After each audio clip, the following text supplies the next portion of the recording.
Portsmouth Redevelopment Housing Authority Commissioners meetings are held on the third Thursday of each month at 5 p.m. regularly, but today we're holding the meeting at 1 p.m.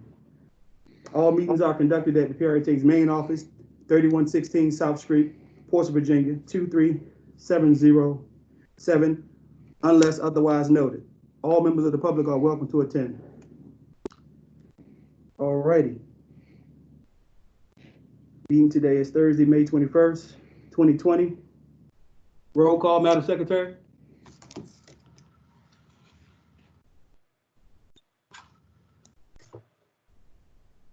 Couldn't hear you. I think you're muted, Alyssa.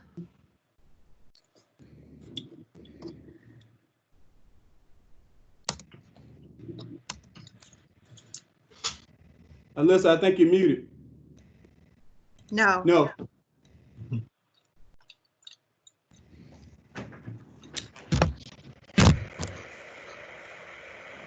Try it now. Try it now.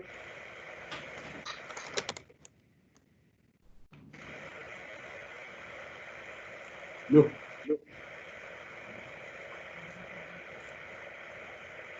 Can't hear you now. Ms. Wilson, can you do the roll call real quick? Brandon's here. Warren's on the call. Hold on one sec. We can hear you now. Go ahead. Go ahead. No.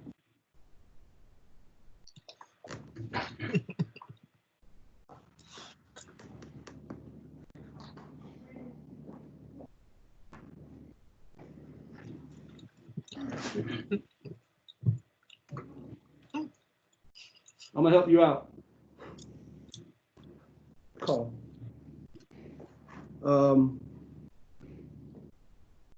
Commissioner Wicks.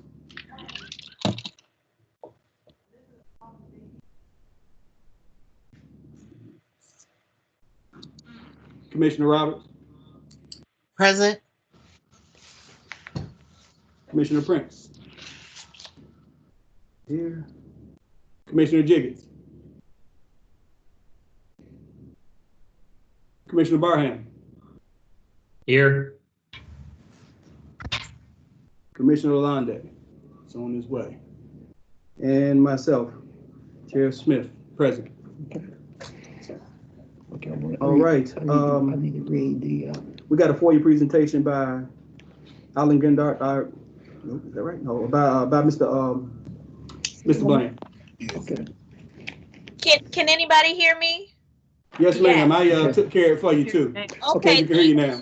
We already did roll call. Okay. For the record, I would like to announce that Governor Northern Amendment 28 to House Bill 29 adopted at the Virginia General Assembly 2020 reconvened veto session, allowing boards to meet virtually during emergency declaration. The amendment provides that a public body may meet by electronic communication without a quorum of the public body or any member of the governing board physically assembled at one location when the governor had declared a state of emergency and the declared emergency making it impractical or unsafe for the public body to assemble in a single location. And the purpose of the meeting is to discuss or transact business statutorily required or necessary to continue operation of the public body. An emergency declaration was issued on March 17, 2020 under Governor Northern Executive Order 53 due to the coronavirus. As part of the order, temporary restrictions were placed on restaurants, non-essential businesses, and all public and private in-person gathering of 10 or more individuals were prohibited. The Portsmouth Redevelopment Housing Authority Board of Commissioners, May 21, 2020 virtual meeting will be using Microsoft Teams to facilitate the meeting. Thank you, Mr. Bland. Commissioners, before you have the meetings from January 16th, 2020 meeting. Chairs need a motion to approve those minutes, or is there any change that need to be done?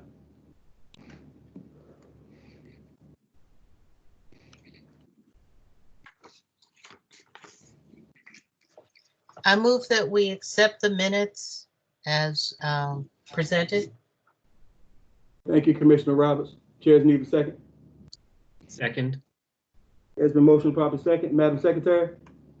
All right, Commissioner Barham, Yes. Commissioner Jiggets, Commissioner Prince, Commissioner Roberts, Yes. Commissioner Wicks, She up there? 'Cause we only got 3 people there. Chair Smith. Yes. Hold on 1 second. Okay. We only got 3 board members up here. And we need 4 to have a quorum in order to vote. Commissioner Wicks was here. I'll come back to it. What you can do, Dave, is go ahead and let the presentation by Alex take Okay, place. we'll go ahead and go with this presentation. We'll have to come back to that item. Hopefully the other board member get up here by then. So the FOIA presentation. Okay, for your presentation, awesome.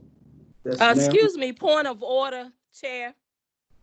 Awesome, you in here, great. Glad to have No, you, I've been in Commissioner here. Jiggets. Yeah, I've been here, and you have. Move your a camera quorum down. for- Move your camera down some. Oh, yeah, you have a quorum. You have a quorum. Okay, awesome. I didn't know you was in here. Oh, okay. Yes, ma'am, great. Glad you're in here. Awesome, we can keep moving forward. Commissioner Jiggets, need your vote on the minutes. Approve. Thank you. And myself, I approve. Thank you. Now do the FOIA presentation. No problem at all. Thank you so much. The minutes have been You- approved. 4-0. Okay. The FOIA. Okay, now we have the gentleman on, what's his name, Mr. Bland? Alan. Alan Greenhart. Is that it? Yeah. Got you, the FOIA presentation. Mr. Greenhart, you have the floor, sir. Welcome. Thank you. Good afternoon, everybody. So I am the Executive Director of the Virginia Freedom of Information Advisory Council and here to talk to you about FOIA. So first question, can everybody hear me? Yes, sir. All right, excellent. I'm not sure exactly how long do you want to go today talking about FOIA? As long as you want. As long as you want, sir. Okay, well then I'll go as long as go through some basics. I think we'll probably start with meetings since that's the most important issue I think in front of you usually. We can go over some records questions if you have them, and then we'll do Q&A. And I do have a PowerPoint here, so I'm going to hit the share button and see if I can share with you my screen. Can you all see it? Yep. Yes. Yes, sir. All right. And here we go through the PowerPoint. The most important slide really is this first one. You can see you've got our website and our email and our main phone number. I will go ahead and give you all, that's the main number for the line.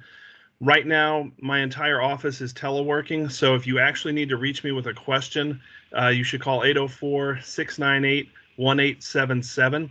That's my desk number, and it will forward to my cell phone wherever I am. So right now, as long as we're in this state of emergency, that's probably the best way to reach me. I say that's the most important slide because a lot of what we do is answer your phone calls, your emails to, answer your questions in a timely fashion.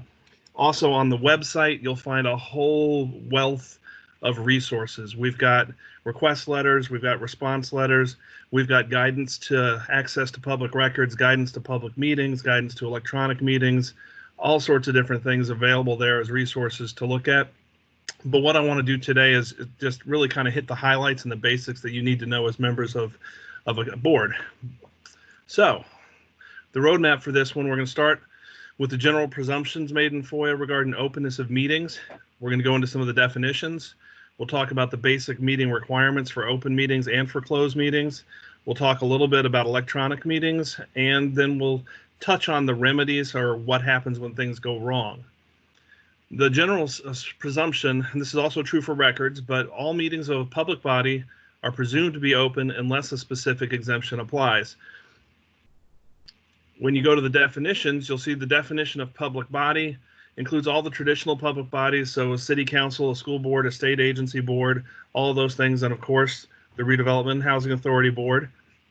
It also includes, and this is something that gets sticky sometimes, other organizations corporations or agencies in the Commonwealth supported wholly or principally by public funds.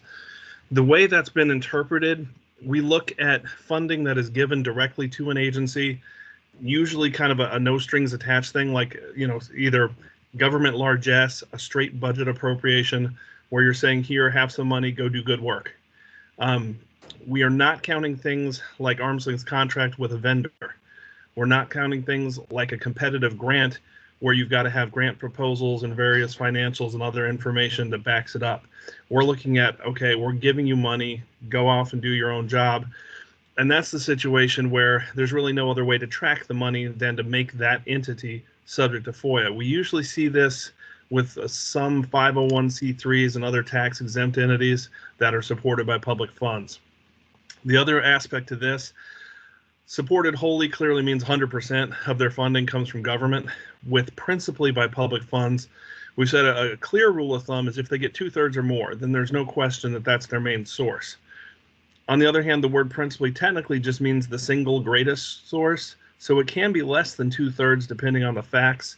We have seen at least one court case where a court ruled that a 501c3 that got, I think it was about 51% roughly of their funding over time was given by government. And the court said, combined with what they did was something akin to a government function, that the court was going to rule they were a public body and they were subject to FOIA. So that's something to keep in mind if you deal with especially tax exempt agencies. The other part of this definition that comes into play is that any committee, subcommittee, or other entity, however designated, of the public body, created to perform a delegated function of the public body or to advise the public body, is also a public body. So anytime you set up a committee, a subcommittee, a task force, a work group, anything like that, when you tell it go forth and do this function on behalf of us, or go study this issue and come back and advise us, that sub-entity is also a public body, and it's also subject to all the meetings rules and records rules. So that's something to keep in mind. So that's the definition of public body. Next, the definition of a meeting. I can read this to you, but let me kind of break it down as we go through it. It means the meetings, including work sessions. So I always hear, oh, it wasn't a real meeting, it was just a work session. Well, that doesn't matter. Under FOIA, they're both meetings. When sitting physically or through electronic communication means pursuant to 2.23708.2, so it can be an in-person meeting or electronic, as a body or entity or as an informal assemblage. So that means whether you're meeting officially or not. So if three of you run into each other at the grocery store or the movie theater or wherever it is, not likely right now with the current stay-at-home orders, but in normal times, this kind of thing does happen sometimes. It could be a meeting because there's three or more of you there, and that's where we get to the next part, of as many as 3 members or a quorum if less than 3 of the constituent membership. A couple things on that. The 3 members or more is pretty clear. The quorum if less than 3. This usually occurs if somebody sets up like a subcommittee that only has 2 or 3 members. Then a quorum of that subcommittee is 2 people. And therefore, because it's a quorum, 2 can be a meeting in those situations. Some people don't want that to happen, and so they make sure they always appoint 4 or more people to the whatever committee, subcommittee, what other sub-entity, however you call it. If you have 4 or more, then using simple majority for a quorum, it's always going to be 3. Last one, wherever held, with or without minutes being taken, whether or not votes are cast of any public body. So I sometimes hear people say, oh, well, we're getting together, but we're only going to talk about issues. We're not actually going to vote.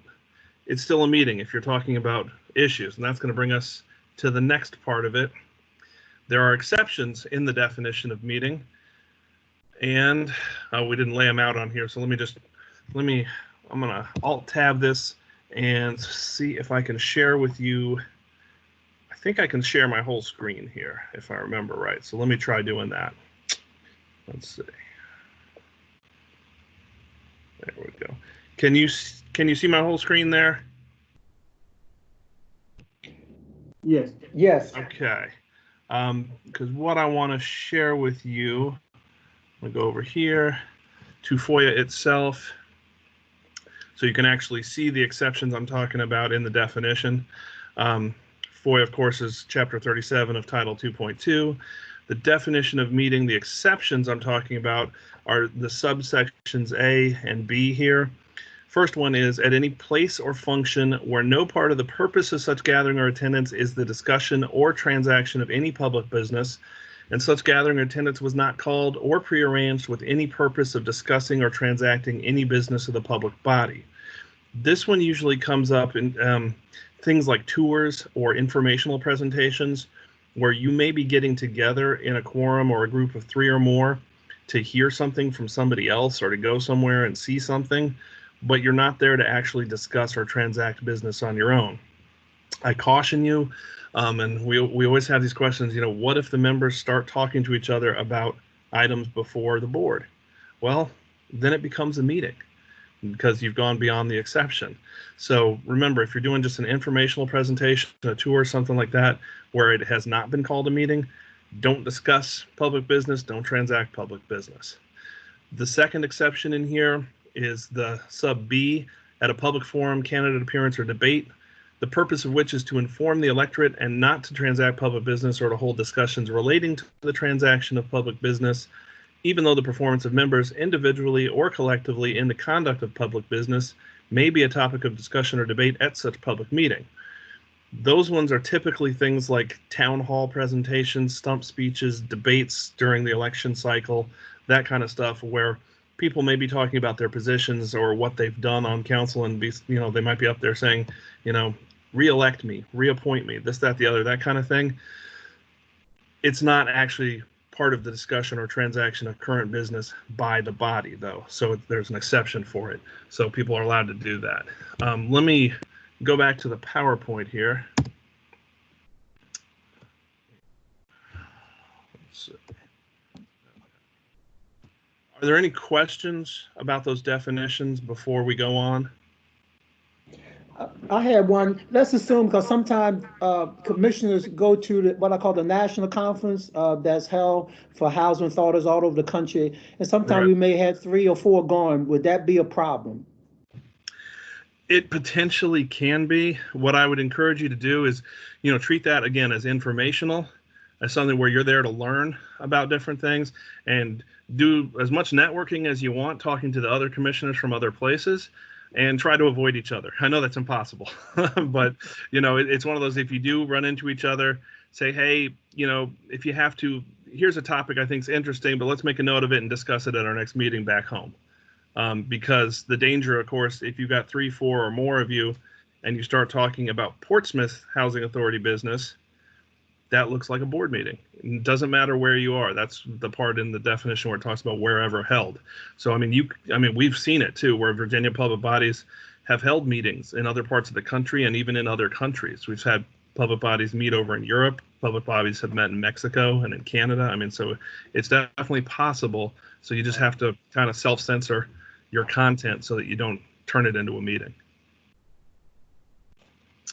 All right, any other questions on that? Okay, basic requirements for a meeting, you should see on the screen here: notice, open to the public, and having minutes. So breaking those down, the first thing, notice has to have the date, the time, and the location of the meeting. That's all that has to be in there. So let me go back a slide here. It doesn't go backwards easily. But anyway, so date, time, location. A lot of people ask me about, what about posting the agenda? Well, that's good. That's a best practice. You should have an agenda, but you don't put your agenda necessarily in your notice. Your notice is just date, time, location. It's got to be posted, as you can see here, in 3 different locations. First one is, if you have a government website, which I know you do, you have to post it on your website. Second one is a prominent public location in which notices are regularly posted. Now that is a kind of highly variable thing. Usually people have a couple, a different bulletin board or something for some small localities. They regularly post in their local paper. I have heard of some posting at town hall, at a public library, at a courthouse, but that is a physical posting somewhere where people will see it, is the basic idea. Third one, office of the clerk or the chief administrator for the body. So that's pretty self-explanatory. So 2 of those are going to be physical postings. Third is the one on the website. That is going to be all the requirements on you as a local body. For state bodies, they also have to post on a state calendar electronically. Okay, specific people entitled to notice. Anyone who wants to can file a written request with the public body. They have to then include their name, their address, zip code, phone number, and an email address. And the law does say that unless they object, you can send them email for the notice. So just about every public body these days has an email list. And whenever they put up their public notice on the website, they post their physical ones. They also shoot off an email to everybody on the email list. Oh, and their organization if they have any. As for when it should be posted, for a regular meeting, which means any meeting that's regularly scheduled, 3 working days prior to the meeting. Since it says prior to, we do not count the day of the meeting. For special, emergency, or continued meetings, you want to post at the same time that is provided to the members. Now remember, this is conceptually, FOIA only addresses the notice to the public. A lot of times for different bodies, there are going to be different rules for the notice given to the members. FOIA does say if it's a special, an emergency, or a continued meeting, make sure the public notice is given at the same time as the notice to the members. It also says that notice has to be reasonable under the circumstance. Now, that is a highly variable thing depending on what the circumstances are. Example I use is if you have litigation coming up and your attorney wins the lottery and quits and just tells you, hey, I'm quitting. Well, if that litigation is tomorrow morning and your attorney just ups and quits right then and there, and congratulations on winning the lottery, Karen, but if that was to happen, you'd probably have an emergency meeting right then and there to get somebody to go in and, go to the court and say, hey, our attorney just quit, we need a continuance. On the other hand, if you have litigation coming up 3 months from now and Karen wins the lottery and leaves, and then she says, hey, I'm going to give you a full month's notice, we've got litigation in 3 months, and I'm happy to help you select someone to replace me, kind of thing, well, then you can give the normal 3 days notice. And it can be anything in there. As far as special meetings, that's not defined in FOIA. It's pretty much anything outside the regular schedule that's not an emergency or a continuation. Emergency is defined, and that's a meeting where you have to act now and you just can't give the normal notice because of it. Continued meetings should, it's pretty obvious. It's when you've said, okay, we've gone far enough with this one. We're going to continue it, tomorrow, next week, whenever it is, and you set a new date and time to continue the current meeting. All of those, again, reasonable under the circumstance. I'll tell you the shortest one I've ever heard of was 11 minutes. Somebody called a meeting and they met 11 minutes later. It was written up in a paper, but nobody actually sued on it or anything, so there's no decision as to whether that was okay or not, but it was done. Any questions about the meeting notice there? No, sir. All right. Moving on. What does it mean for a meeting to be open to the public? Basically, it's that the public and media can actually go and attend the meeting. Obviously, with the state of emergency, we've got some different considerations. We're trying to make attendance and participation possible electronically as much as possible because of the social distancing guidelines. So it is changing a little bit. Keep in mind, generally, public does have a right to record, photograph, or otherwise reproduce, make a copy of the meeting. So if somebody wants to come in and film it or take photos or anything, generally you have to lit them. There has been at least one circuit court case where someone used flash photography and they had a policy requiring notice beforehand. And they said because the flash interrupted the proceedings, it was disturbing. And so there can be some limits on that. It also says you're allowed to tell people where to place the equipment so that it doesn't interfere with the meeting. So, the general rule is yes, allow people to record, but you don't have to let them interfere with the whole process. Let me go here. Okay. Minutes are only required to be taken at open meetings. So if you have a closed meeting, the rule is you may take minutes if you choose to, but you do not have to. The meeting minutes must include the date, time, location of the meeting, so that's the same as notice. They have to have a list of the members present and absent. And then the interesting part is a summary of matters discussed, deliberated, or decided, and a record of any votes taken. Summary is just that. It's short form. It means you do not normally have to have a transcript or a full recording of the meeting. However, as was pointed out earlier, and I'm going to switch off here again, when using the budget provisions as we are today, let me see if I can get over. Okay. some reason. I don't know what, there we go, got rid of it. Here's the budget provision itself does have a specific requirement here under sub 3 that a public body shall make available a recording or transcript of the meeting on its website in accordance with timeframes, etc. So for this meeting, you do have to have an actual recording or transcript and any meeting conducted under this budget amendment. But normally you do not have to have that. You only have to have a summary.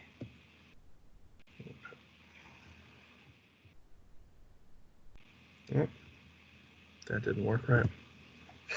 Having technological difficulties, excuse me 1 second. There we go. All right. Record of votes taken. Again, that's what it sounds like. How do people vote? I will tell you, I won't say who. I'm going to be nice about it, but I've been shown some meeting minutes where people have things like vote to approve the recommendation from the closed meeting. We dealt with that years ago in a formal opinion. The problem there is you can't tell what the body has done. It's not an effective summary of what they did. So if you're going to take a vote, you don't necessarily have to lay it out word for word at most meetings, but you should say, what is the substance, what is the action being taken by the body, as well as recording how the members voted. Any questions on that? All right. Oh yeah, we do recommend any motions to enter a closed meeting or certification. Those are required to be entered, so we recommend putting those in pretty much verbatim because it says in the statute that you have to include them with specificity. Agendas. The agenda rule in FOIA, people get confused a little bit. We don't have rules about agenda items. We don't have rules about adding items, deleting items, changing your order around. All of that would fall under parliamentary procedure.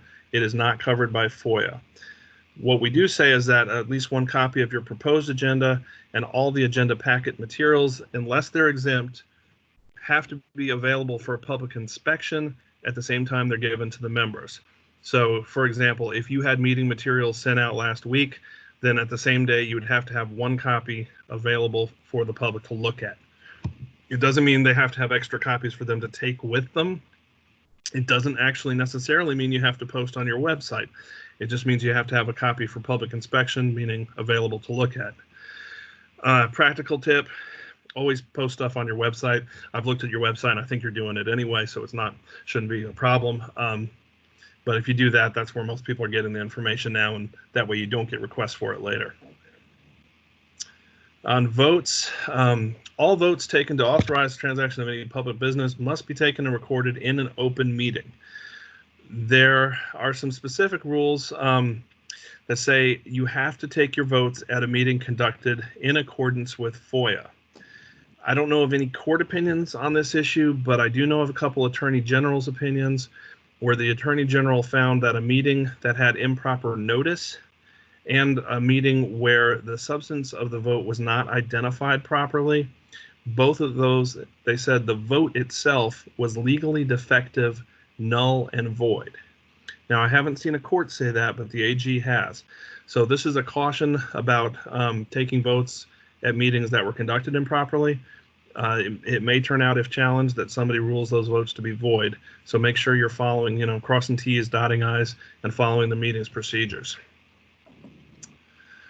Closed meeting procedures.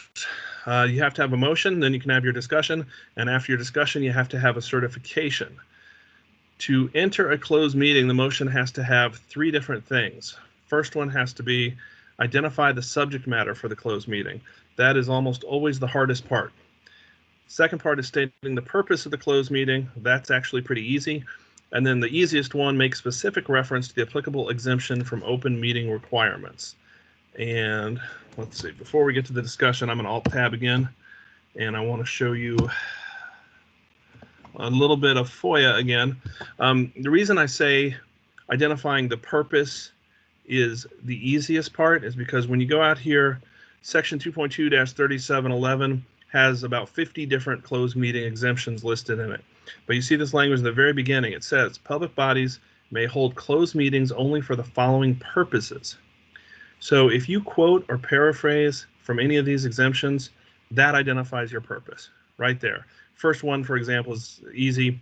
personnel exemption, discussion, consideration, interviews, etc. of prospective candidates for employment, and then also assignment, appointment, promotion, performance, demotion, salaries, etc. of specific officers, appointees, or employees of any public body.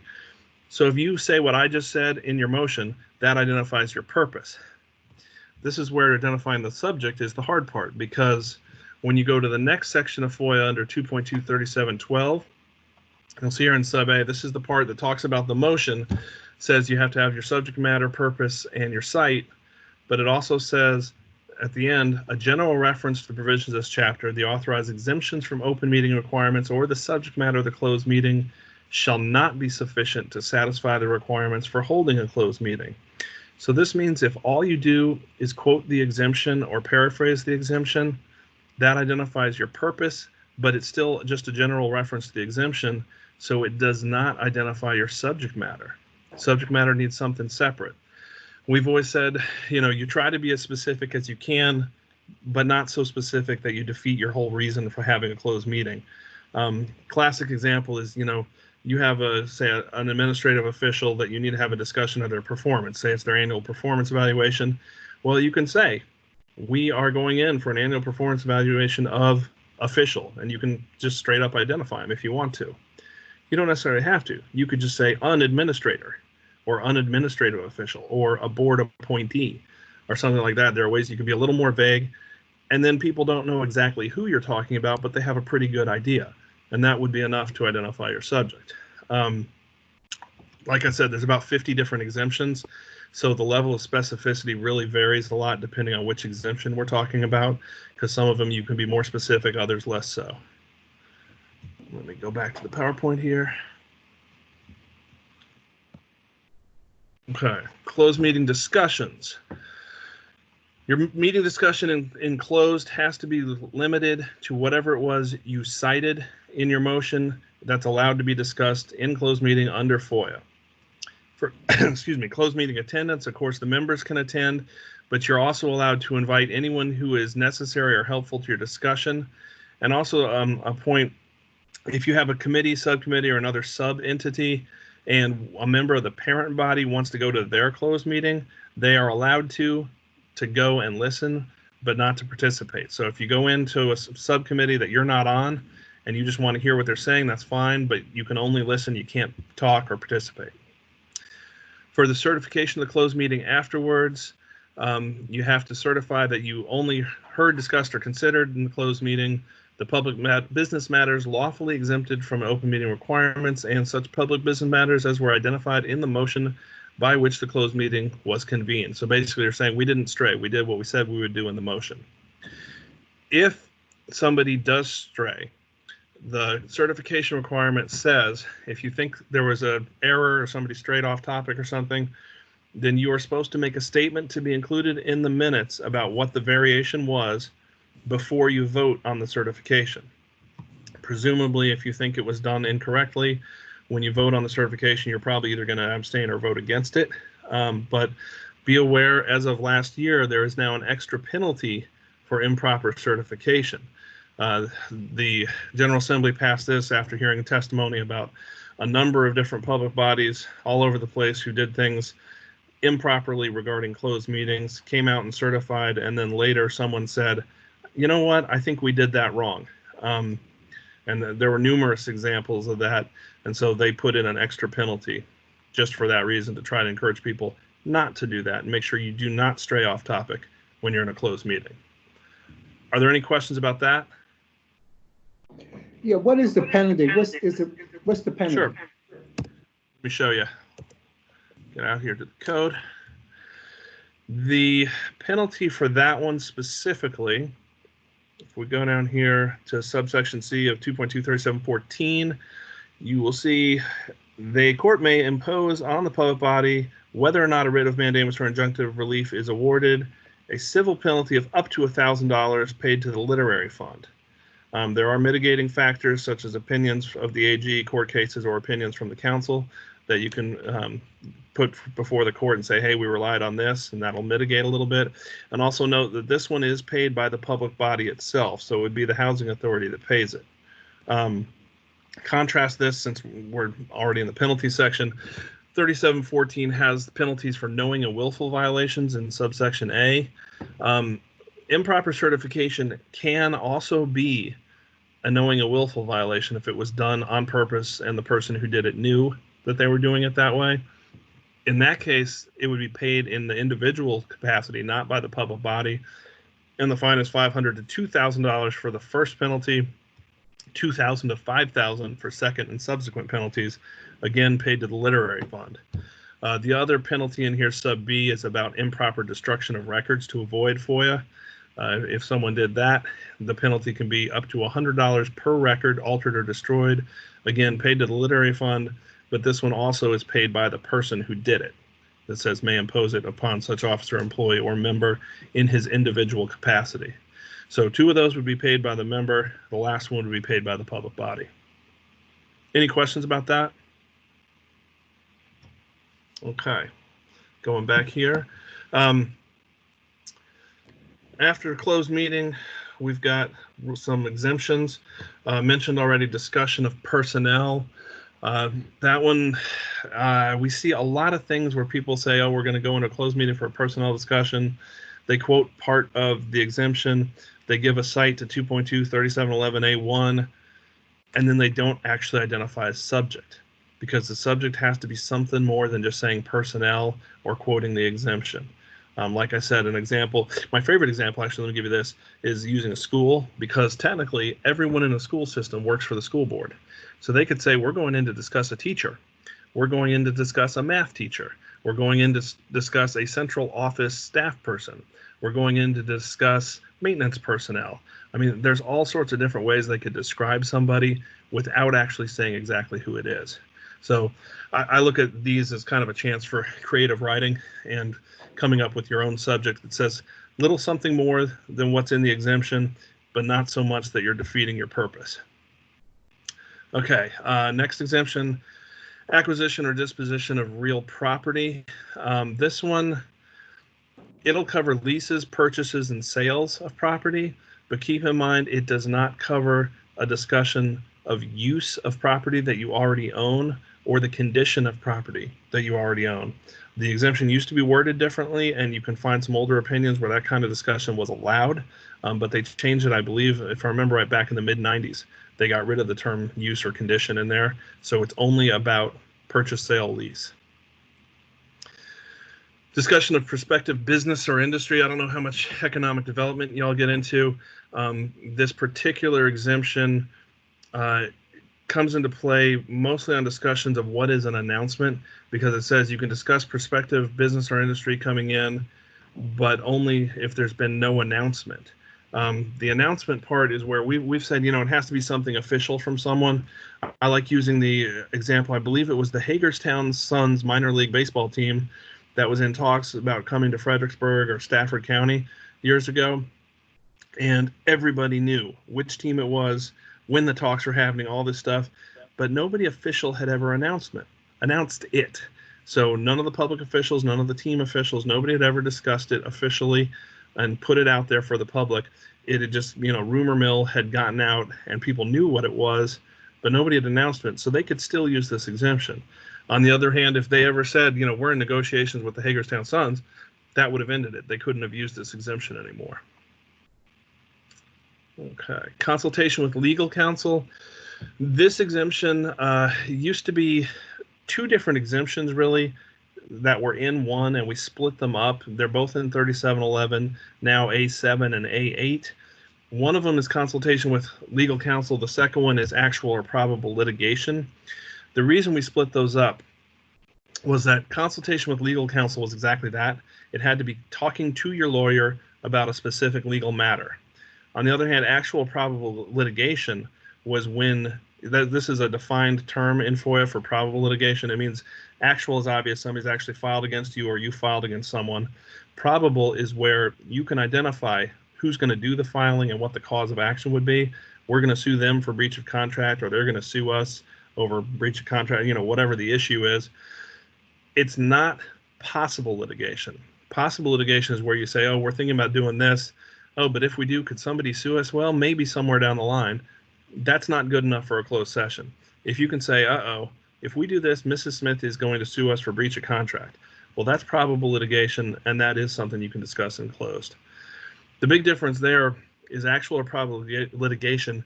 You're also allowed to have briefings by staff members. So your attorney does not necessarily have to be present for that.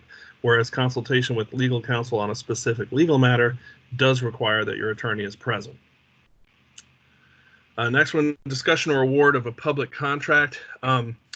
This coincides a lot with the records exemptions for the same kind of thing, but not exactly. With discussion or award of public contract, the Supreme Court has interpreted it to mean discussions vis-a-vis a vendor about a procurement contract specifically. Whereas there is a general contract negotiation exemption, which basically allows you to withhold records that would jeopardize your bargaining position or negotiating strategy while the negotiations are ongoing. But once the contract has been awarded, everything becomes open. So they're similar, but a little bit different. If you have questions about that one, I'm going to recommend first talking to Karen and then talking to me, or me and Karen together. Public safety. There's also an exemption for discussions of public safety. It includes things like cybersecurity, terrorist threats, security of the building, that kind of stuff. So if you have any issues with that, you can discuss those in closed session. So let me ask you, I'm going through this fast, but are there any questions about that? Okay. Moving on, electronic meetings, which we're having one right now. I'm talking about what's in FOIA right now is what's on this slide. There are 5 distinct processes for electronic meetings. There are 2 different tracks in legislative history.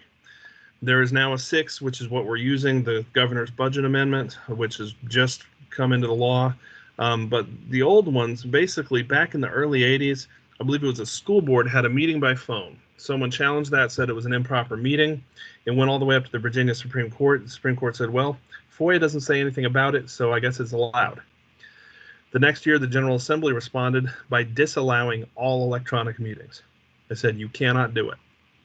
A few years after that, I think it was 1989, they started up a pilot program that was limited to state-level public bodies to allow them to have some pretty restrictive electronic meetings. They had to give 30 days notice and do all sorts of procedural extras in order to do it. Gradually, that got relaxed over the next 20 years or so until we had a pretty decent one, but it was just for state public bodies. I think the original reasoning there was, we're a pretty big state, and sometimes you literally have members, if you're on a state body, who are 500 miles away from each other. That does happen, and it doesn't make sense to always make them travel, 5-hour drive each direction for a 2-hour meeting. So state was allowed to do it, but then in the early 2000s or so, we started hearing a lot from local government who said, sometimes we have traffic conditions or other situations where, for you guys, I assume if the tunnels go bad, that's going to mess up traffic in the whole area down there. If, if a tractor trailer turns over on a tunnel or something. Up in Northern Virginia, they have the problem with DC traffic. Southwest Virginia, they have problems with weather in the mountains. And so they said, there's sometimes when we need to be able to call in too. And that's when they added in provisions for personal matters. There are also some bodies who, by statute, are required to have people who are disabled on their boards. And there's, of course, situations where people get a medical condition where they cannot physically get together with someone, but they could still call in. That's not the same as what we're doing right now. That's where you've got the plan for a normal meeting.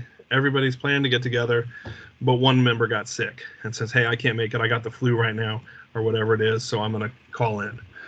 Last one of those is regional bodies. That one allows a member of a regional body to call in if they live 60 miles or more away from the main meeting location. All 3 of those, since they kind of came on a separate legislative track, they require that you have a quorum physically present. So does the state body one. The personal matters, medical conditions, and regional bodies one require that you already have a participation policy in place and that the voice of the member can be heard at the main location. For the state body only one, you have to have a quorum, like I said, but the rest of the process is completely different. Since y'all are not a state body, I'm not going to go into it in much detail here. The other one in FOIA is when the governor declares a state of emergency. That one has a more streamlined process. It allows you to meet without a quorum. The big limitation, as everybody's probably aware right now, is the statutory one is limited to discussing the emergency and responding to the emergency. You cannot talk about other business under that, which is why we now have this new provision in the budget, which allows you to talk about other matters that the public body can lawfully discuss. But again, it's still a slightly different process. Like I said, it requires recording or making a transcript, and it requires, if you can, using video conferencing, and again, if you can, allowing public comment. Those are provisions in the budget amendment version that are not in the statutory version. So we got 6 different ways to do electronic meetings now. Any questions about that? That was loaded, I'll tell you that much. Yeah. Yeah, and I simplified it as much as I could right there. Yeah, it's a very long thing. I did want to mention also here, you see members monitoring, just listening. A couple things to keep in mind is that, and I think the next piece, yeah, public and staff participation. As a member of the body, you are subject to the restrictions of FOIA regarding participation. If you cannot meet any of the procedural requirements to participate electronically, but you still want to know what's going on, you can still call in and you can listen. And we look at that as, you're acting as any citizen could to witness the meeting. You still have rights as a citizen. You can listen to it and all. But because you did not meet the procedural requirements, you cannot participate. You can't vote. You can't make comments. You can't make motions, none of that stuff, because you're not really there as a member. You're only there listening as a citizen. The other part is public and staff participation. Again, the restrictions apply to the members. Public and staff can always participate electronically, as far as if you want to add in, hey, we want to broadcast this on local cable or the radio. We want to live stream it somewhere. If you choose, you say, hey, this technology works well, we're going to record all our meetings from now on and we're going to put them up on our website. Great. That increases public participation. If staff needs to call in to do a presentation, or, we've also seen stuff like, a vendor for somebody. There's a vendor in California, but they want to do a presentation here in Virginia, and they do it electronically. That's fine. That's okay, because they're not subject to the restrictions that the members are. Okay. We're up to the big Q&A section. I know I had a request to talk a little bit more about email, so let me do that. I'm going to I want to show you all a couple things, and some of this is relevant. I'm going to go through, this is the FOIA Council website. As you will see on the left-hand side, we have stuff about the council itself, then FOIA officers information, legal resources, including a copy of FOIA, and we do a legislative update every year. Some exemptions that are generally applicable, which means any public body can use them. Over on the right hand, we've got our meetings and studies. So FOIA Council meetings, our subcommittee work, that kind of stuff. Then the big one that's probably most used is the publications heading. First one I'm going to show you, we got forms and sample letters here. So this is where I was talking about, we have electronic meetings, reporting forms, public comment forms, annual reports, request letters, response letters, public comment, other public comment forms, all this kind of stuff. Any of the standard forms and letters we've provided there. The reference materials, you will see, if you want to look at my PowerPoints, they are already online. You can get them right there. We have our general guides to public records, public meetings, e-meetings, et cetera, et cetera. But I want to point out these ones kind of middle top here that I'm highlighting. Email use, access, retention. That's about email as a public record. And the next one's email and meetings under FOIA. And then the legislative issue brief. Those are more about email as a meeting. And then also here we have a guide, FOIA and social media. That also talks a little bit about email and a lot about, Facebook, Twitter, etc. Some things to remember. I already showed you earlier the definition of meeting. Going back to the definition section, I want to talk quickly about public records.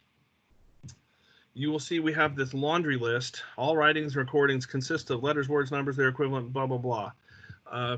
Pretty much every type of record. We don't care what kind of record it is. That's not what's important. What's important, we then say, okay, however stored, regardless of physical form or characteristics, prepared or owned by or in the possession of public body, its officers, agents, or employees in the transaction of public business.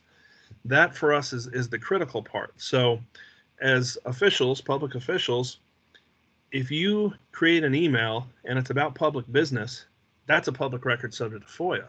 On the other hand, if you created an email and it's not about public business, that's not a public record. A lot of people kind of get hung up on, oh, but they use their government account, or oh, they use their private account. As you see in here, we say however stored regardless of the form or characteristics. We don't care what account you use. We don't care if it's on a computer, if it's on a BlackBerry, if it's on your phone.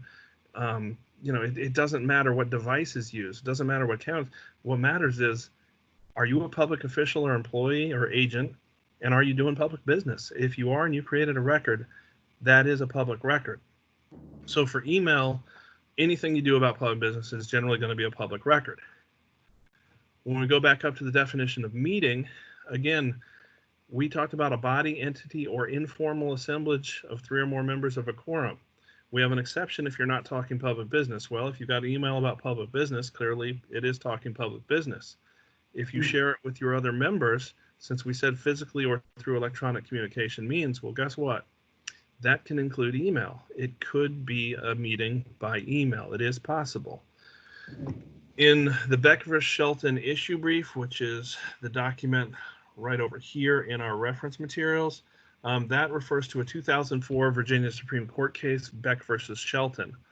In it, there was an allegation that some city council members had held a meeting via email. The court ruled that they did not. The main reason was because an email was sent out and then a reply sent back. 4 hours or more was the shortest time.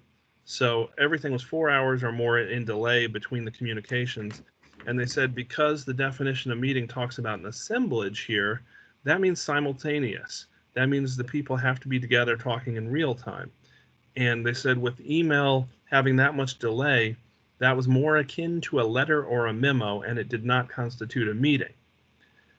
About 8 years later, 2012, there was another case where there was an allegation about email being used as a meeting. That was Hill versus Fairfax School Board. And when they did that one, the emails, one of the plaintiffs actually showed me their exhibits, and they were about 1.5 minutes apart. So these emails were quick in time. The court had never said exactly how close in time they'd have to be for them to consider it simultaneous in a meeting. So they said, 1.5 minutes, that's pretty fast. But in that case, all the emails were one-on-one. They said there was only one email that went out as a distribution to everybody, and there were no replies to that one. So again, they said it was not a meeting because it was one-on-one. It didn't meet the number. Now, that still leaves open the possibility that if somebody had the number, 3 or more or a quorum, and they were doing it in real time, email could constitute a meeting. If you look at our social media guide, again, that's over here in the reference materials, and we talked about it here. This is one of the big issues that we've seen for FOIA purposes when it comes to using things like Facebook and Twitter and whatever, Snapchat and all these other social media platforms that are out there, and they keep proliferating all the time. They can be both a meeting and a record. It's possible. And that's just the nature of social media. We've had people talk about, hey, can we use Google Sheets to edit a policy? We want to let all the members have editing privileges and go in and work on this thing and make their comments so we can discuss it, using Google Sheets and edit the thing. Well, if your members are all on Google Sheets at the same time talking about policy issues, they're using Google Sheets to have a meeting, aren't they? That's the potential problem with social media and FOIA. So you want to avoid situations where you're communicating in real time using electronic means where you have not already followed an electronic meetings procedure. One of the ways to do that to protect yourselves with email is send your email through a staff person. If you have something you want to distribute to everybody else on your board, then send it through the staff person and let them distribute it. They can put the group list on the blind carbon line, the BCC, and when they do that, even if another member hits reply to all, it still only goes back to that staff person who sent it. That way, it does 2 things. One, it keeps you from having an inadvertent meeting in real time that you don't want to have. And 2, it lets the staff person archive those emails, because this is the other problem with email as a public record.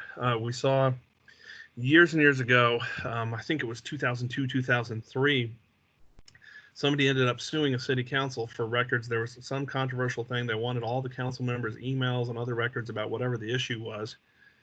And when they did it, they found that some of the council members were using their government email accounts.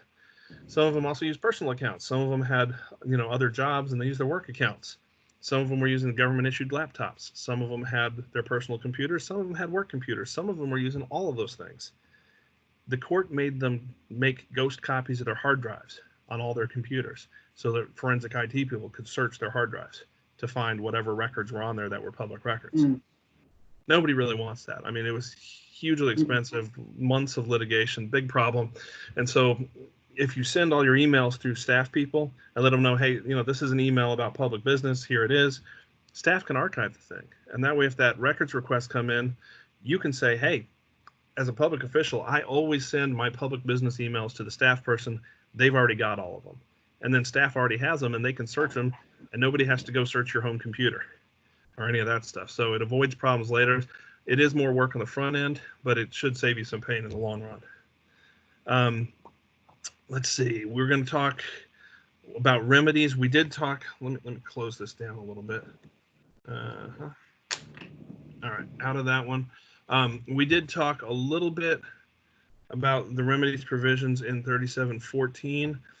That is for the knowing and willful, for the intentional destruction or alteration of records, and for improper certification of meetings. I did want to talk a little bit here. The main section on remedies is here in 3713. This is where somebody files a petition for mandamus or injunction supported by an affidavit showing good cause. Basically, what that means, mandamus, if you think the word mandatory, it's where the court is going to order you to do something that you are already required to do by law. Injunction, of course, is where the court orders you not to do something. So basically, this is the court telling you, do what you're supposed to do, don't do what you're not supposed to do. That never really, scares anybody too much because it's basically do your job as a public official how you're supposed to. But it also says down here, let's see, if the court finds the denial to be in violation of the provisions of this chapter, the petitioner shall be entitled to recover reasonable costs, including costs and reasonable fees for expert witnesses and attorney's fees from the public body if the petitioner substantially prevails on the merits of the case, unless special circumstances would make an award unjust. So let me give you the classic horror story about this one. Up in Culpeper, there was a situation where a school board had entered into a contract with an architect to build a new high school. The County Board of Supervisors became a third party to that contract. The County Board of Supervisors held a closed meeting with the architect to discuss the options for the school, and it was challenged by the press. The press first sued them in General District Court. The press lost, the county won. They appealed up to Circuit Court. The press won one issue, the county won another issue at Circuit Court level.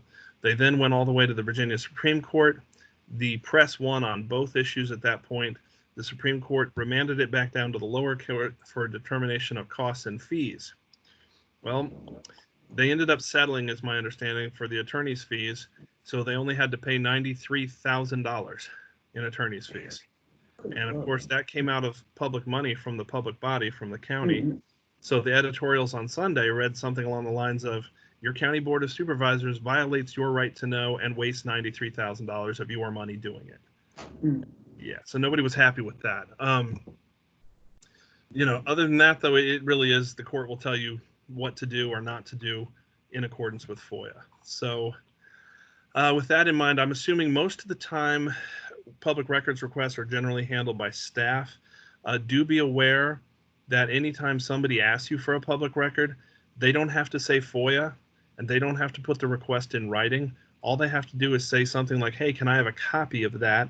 Or I would like to see, because the citizen has a right to inspect or to receive copies, and then ask for a public record. Anything you've done in the transaction of public business, that's recorded. If you get something like that, make sure to notify your, I assume I can't remember now if Alyssa or Karen's your FOIA officer, but you'll want to notify your FOIA officer, hey, I got this request, and do it quickly because there is a 5 working day deadline on FOIA requests. Otherwise, I assume staff's going to handle most of them. But let me ask you now, do y'all have any questions? Any questions, Commissioners? Anybody? Any questions?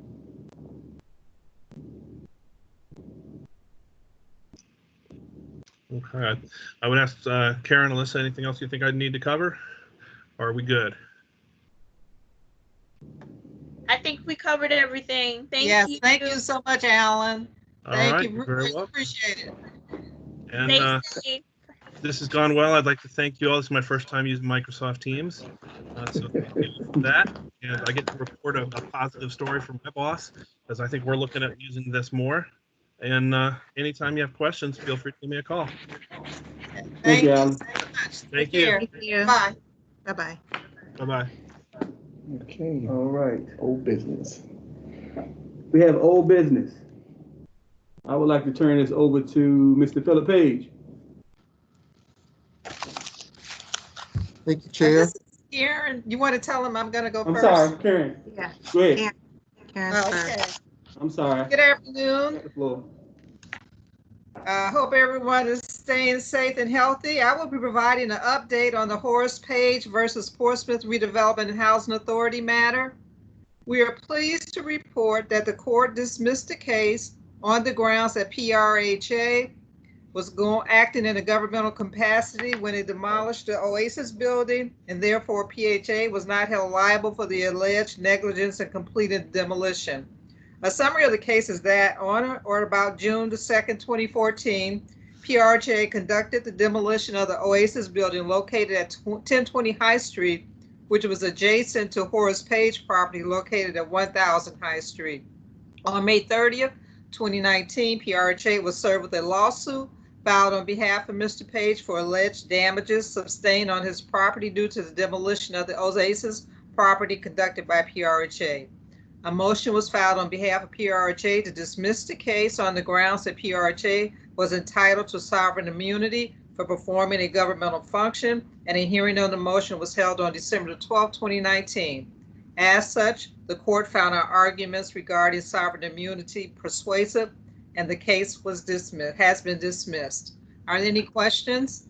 Can you just say that last part again, sovereign immunity? I like when you said that. Okay. As such, the court found our arguments regarding sovereign immunity persuasive, and our case has been dismissed. Okay. Awesome. Thank you, Karen. Thank you. Any questions, commissioners, comments, anything? Anybody? All right. There being none. Is this going to you, Ms. Winston, or back to Philip? Philip, it's Page. Yeah, good afternoon, commissioners. I have three updates. One is the update on the second phase of Lincoln Park. As you know, the first phase has been demolished. The second phase is still standing. Currently, we are in the procurement phase for that second group of buildings at Lincoln Park. We expect to receive bids. We're going out to bid next week and expect to receive bids in the middle of June. So you can expect, if all goes well, of course, with the bid process, that we would be bringing a request for approval to go into a contract, hopefully at your July board meeting. All of that still puts us on track to demolish the property by October of 2020. The second update is on the property at 818 County Street. That is the property that's currently under contract to the Woda Group for the Holly Point project that you all know of. That is scheduled for sale by the end of May. So we actually have a tentative closing date, the 28th of May. So next week we hope to close, and we've started to move towards closing that property. Been in constant contact with Woda Group. They still expect to have a groundbreaking ceremony pretty soon after closing. So early June. They don't have a date. As with all businesses, they're dealing with how to set up meetings and events and things like that while we're, I guess, in phase one coming out of the COVID-19 pandemic in Virginia. So more information to come on that. The third update is on 1817 Frederick Boulevard. That's the Seaboard Square or Seaboard Commons, the commercial property just at the corner from our main office. That property has sold.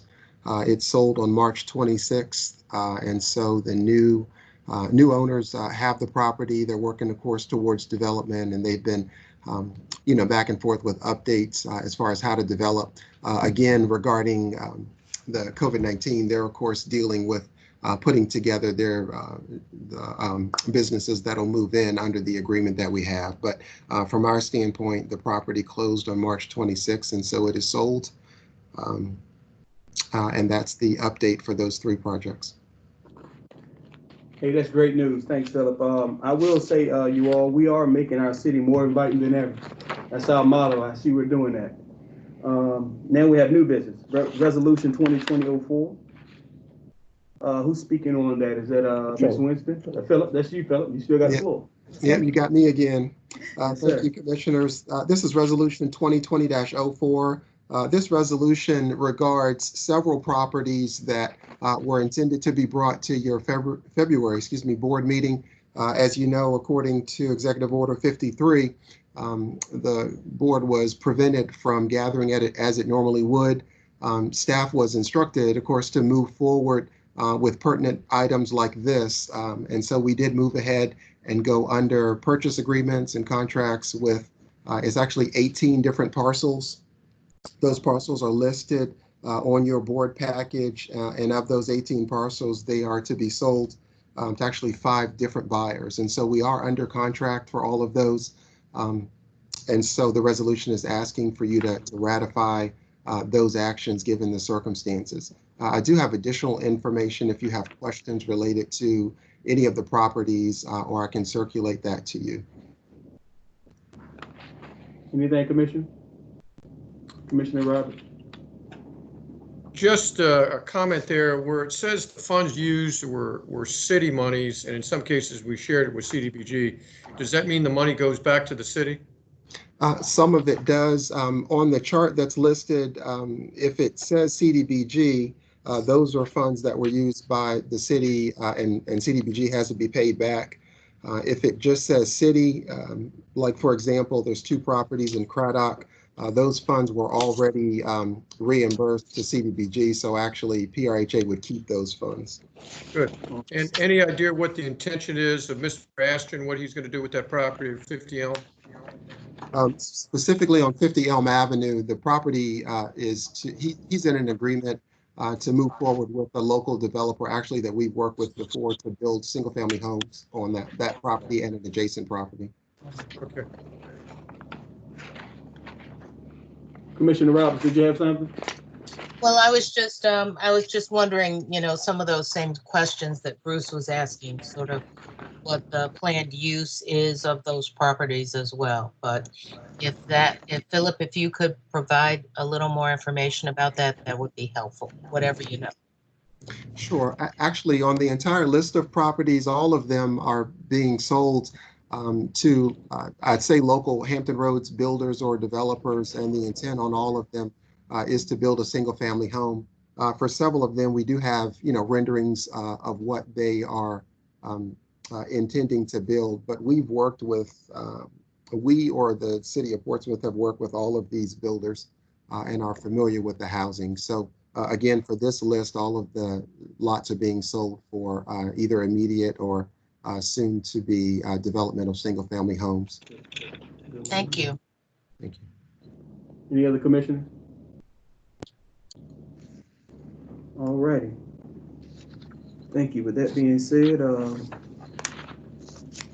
chairs needed a motion for Resolution 2020-04, resolution ratifying the purchase agreements and deeds bargaining and sale executed during the Commonwealth of Virginia office of the Governor, Executive Order number 53, 2020, prohibiting all public and private in-person gatherings for 10 or more individuals due to COVID-19 with A&B Properties LLC, Hastings & Sons LLC, Turn Co. LLC, Atlantic East Coast Homes LLC, and Daniel W. Aston, or its assigns for the development of certain properties located at 1900 County Street, 12 and 16 Cushing Street, 6 Parkview Avenue, 808, 812, and 814 Scott Street, 2812 and 2814 London Boulevard, 1024 and 1026 Palmer Avenue, 5700 and 5704 Gibson Street,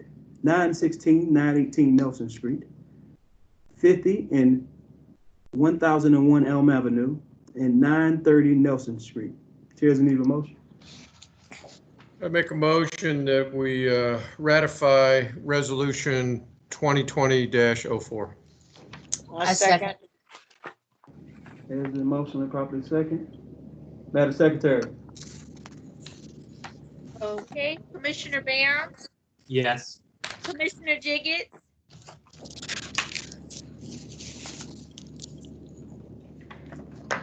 Commissioner Jiggets, Commissioner Roberts, Yes. Commissioner Wicks, Yes. Vice Chair Lalonde, Yes. and Chair Smith. Yes. Commissioner Jiggets says yes. Thank you, Ms. Jiggets. Awesome. Okay. Next item we have is Resolution 2020-05. Resolution writing off uncollectible resident accounts receivable assisted housing. Is that Ms. Val? Yeah. Yes, good You got the afternoon, Commissioner. Good afternoon. This resolution actually would have been brought to board in February. However, due to the COVID-19 and the waivers, we moved forward with the write-offs. So what we requested approval was to write off 20 delinquent accounts totaling the $20,660. Of this amount, $15,000 in rent, $124 in excess utilities, and $5,455 in miscellaneous charges, which are due from the residents who have not lived in the authority's low rent assisted housing for a period of at least 5 months or who are deceased. The amount of rent to be written off represents less than 1% of the total rent posted, which is $1,845,120 during the last 5 months. As a result of staff's strict enforcements of lease provisions, 50% of the amount written off resulted from 10 lease terminations for unpaid rent, 3 skip outs, 1 move out for serious lease violations, 6 accounts resulted from voluntary move outs, and 0 accounts resulting from death. Since January 1st, 2019, staff has collected a total of $6,038.87 for assisted housing developments, in which $5,564 is from in-house collections and $474 is from set-off debts. The writing off of these accounts receivables will in no way prelude our continued efforts to collect monies owed to the authority. Okay. Commissioners, any questions or comments? No. There being none, chair's in need of a motion for resolution writing off the uncollectible resident account receivable assisted housing. Make a motion to approve resolution 2005, writing off uncollectible accounts. A second. There's been motion and properly second. Madam Secretary? All right, Commissioner Barham, Yes. Commissioner Jiggets, Yes. Commissioner Roberts, Yes. Commissioner Wicks, Yes. Vice Chair Lalonde, Yes. and Chair Smith. Yes. Commissioners, before you have resolution 2020-06, the resolution writing off uncollectible resident accounts receivable for public housing. Ms. Val Jenkins. Okay, again, this would have been brought forth to you back in February. So we're requesting approval to write off 19 delinquent accounts totaling $21,310. Of this amount, $9,649 is rent, $5,217 in retro rent, $1,878 in excess utilities, and $4,565 in miscellaneous charges, which are due from the former residents who have not lived in the authority low rent public housing for a period of at least 5 months or who are deceased. The amount to be written off represents less than 1% of the total rent posted, $1,087,246 during the last 5 months. As a result of the staff's strict enforcement of lease provisions, 43% of the amount written off resulted from 8 lease terminations for unpaid rent, 1 skip out, and 10 for voluntary move-outs. Since January 1st, 2019, the staff has collected $7,985 for public housing developments, in which $5,227 is from in-house collection and $2,695 is from set-off debt claims. The writing off of these accounts receivables will in no way preclude our continued efforts to collect monies owed to the authorities.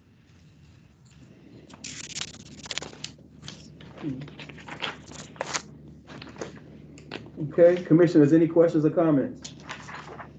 No. There being none, resolution 2020-06, resolution writing off uncollectible resident account received for public housing. Need of a motion?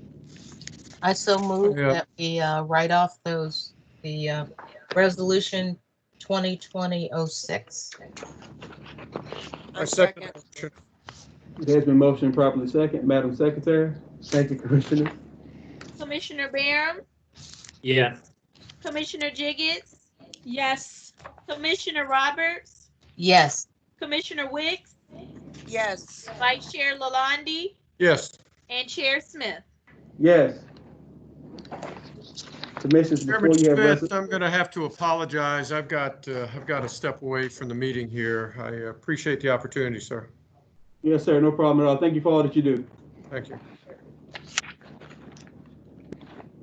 All right, commissioners, before you have resolution 2020-07, the resolution authorizing the execution of contract for painting and repair services between Portsmouth Redevelopment Housing Authority and K Contractors, Inc. That's Dolores. Ms. Dolores Brown, you got the floor.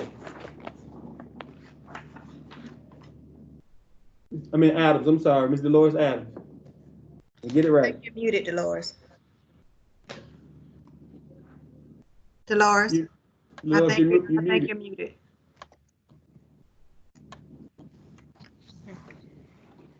Okay, good afternoon. There you go. Okay. Good afternoon, everyone. Good Afternoon.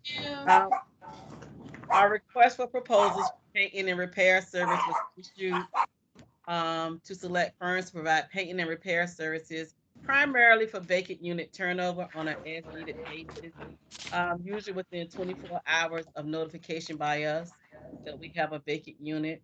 However, we do have allow them to do occupied units as needed. The authority currently has a contract with 3 firms for these services, 2 of which reapplied this time. The RFP was issued back in December, and it was advertised with EVA, which is the state's electronic procurement website, on the PRHA website and the Builders and Contractors Exchange. So this is one of the contracts that would have been brought forward in our last meeting and that we had to cancel. So we have actually already issued this contract. We had almost 3,500 firms were notified. We received 4 proposals back in January. Of those 4, only 2 of the 4 contractors made the competitive range based on their scoring, on their technical abilities, and our evaluation committee, which was made up of our compliance officer, 2 housing managers, and a maintenance supervisor, decided that the 2 best firms to receive this contract were Coden's Concept and K Contractors. Both of those firms were already under contract with us. They were returning firms. Their pricing this time was above our independent cost estimate, which was based on our previous contract prices. However, one big change with this contract that we didn't have previously is they're going to provide the paint now. Previously, we provided the paint. So we're asking our contractors to do that this time around. In addition to PRHA, Code and Concepts also does work for the Chesapeake Housing Authority, Mark Turner Construction, which is a private building firm. And our other contractors, K Contractors, they do work for Suffolk Redevelopment Housing Authority and TLH Management, which is another private contracting firm. So those 2 resolutions were both from the same RFP.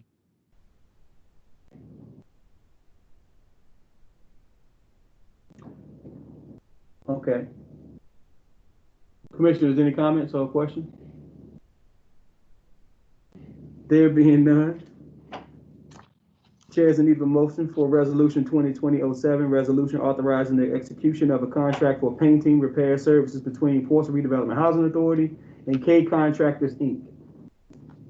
Motion to approve resolution 2020-07. Thank you, Commissioner Byron. We need a second. Second. Thank you, Commissioner Wicks. Madam Secretary? Okay, Commissioner Barham, Yes. Commissioner Jiggets, I'm going to abstain because I did not hear the full description about something about Suffolk Redevelopment and Housing Authority. Is that part of something that Ms. Adams said about that K contractors? Cake, that's one of their others, their references. Okay. That was their reference. Yes. Thank They you for also the provide clarification. service for them. Thank you for the clarification. I vote yes. thank you. Commissioner Roberts, Yes. Commissioner Wicks, Yes. and Chair Smith. Yes. Thank you.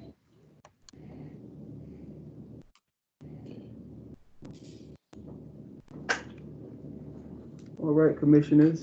Before you have Resolution 2020-8, resolution authorizing the execution of a contract for, let me get this right.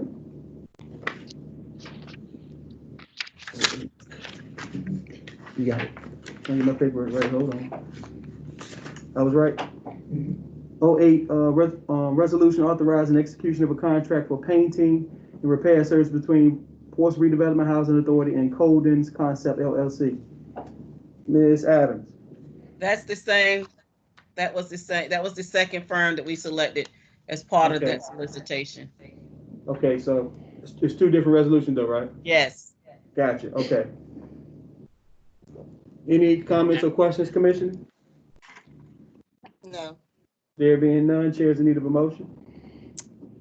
Make a motion to move resolution 2020-08 to authorize contract for painting for Colden LLC. Thank you, Commissioner Witt. Chairs need a second. Thank you, Commissioner Barham. Madam Secretary. All right, Commissioner Barham, Yes. Commissioner Jiggets, Yes. Commissioner Roberts, Yes. Commissioner Wicks, Yes. and Chair Smith. Yes. Thank you. All right. Resolution 2020-09, resolution authorizing the execution of a contract for the video surveillance systems between Ports Redevelopment Housing Authority and ELA Holding Corporation, DBA, doing business as Turnkey Technology. Ms. Adams. Okay, this request for proposal for video surveillance systems was issued so that for a firm to provide, install video surveillance systems, and that include cameras, monitors, recorders, a server or a cloud-based storage. It includes all software, cabling, and we were going to do this for Seaboard Square and Swanson Home. We received funding from a HUD grant. It was an emergency safety and security grant through the Capital Fund program of $250,000. We were fortunate to receive that funding, and we had to use that in our public housing communities. The RFP was issued back in December and was advertised through EVA on our website and the Building Contractors Exchange. Over 2,800 firms were notified, primarily due to EVA, but through our other means also. The proposals were due January 23rd, and we received 4 proposals at that time from Sale Plan Technologies, EA Holding Corp., Ocean 10, and Richmond Alarm Company. Due to the nature of the solicitation, the evaluation committee was made up of our safety and security coordinator, our IT manager, and a maintenance supervisor from one of the sites that will receive the cameras. Preliminary scoring was done to determine whether or not they would score high enough technically, based on such things as their experience, their staffing, how they were going to, their work plan, if they were Section 3 or women or minority businesses. A firm had to score high enough to be considered that to go forward in the competition. We required that they get at least 58 out of 80. Then they would move forward to price consideration. So if they didn't score high enough technically, we wouldn't even look at their pricing because their technical score would tell us if they could do the job. 3 firms made the competitive range. EL Holding Corp was the highest scoring of the firms that made the competitive range, and they were selected to provide this video surveillance system based both on their technical capabilities and their pricing. Their price, which was 5% above our independent cost estimate, was also the lowest price of the other 3 firms that made the competitive range. So they have had extensive experience doing video surveillance systems in housing communities across the country, libraries, through educational institutions, and some private organizations. So based on our selection criteria and the references, we would like to, we entered into a contract with EL Holding, and they have actually completed the job ahead of schedule. Wow. Wow. Awesome. Okay. Awesome. That's phenomenal. Commissioners, any comments or questions? No. Mr. Bland? DeLars, you want to give them the 2 locations where we put them at? It was Seaboard Square and Swanson Homes. Awesome. Cool. Sounds good. All right. Awesome. With that being said, chairs need a motion for resolution 2020-09. Hold on 1 second. And DeLars, also, would you let her know where the monitors are? The monitor with this surveillance, we have one monitor that is at the police command station, Portsmouth Police Command Station. Also, there's a monitor at the Sheriff's Command Station so that they can see activity going on these 2 locations. And I know you may have a question, how come Dale was not included? It was a public housing grant, and Dale is no longer considered a public housing community. That's why. So we're trying to look at additional funds to also do the same thing at Dale, because I know that Dale is an issue. So I want everybody to know that we plan to look at to see how we can get some funding to do Dale also.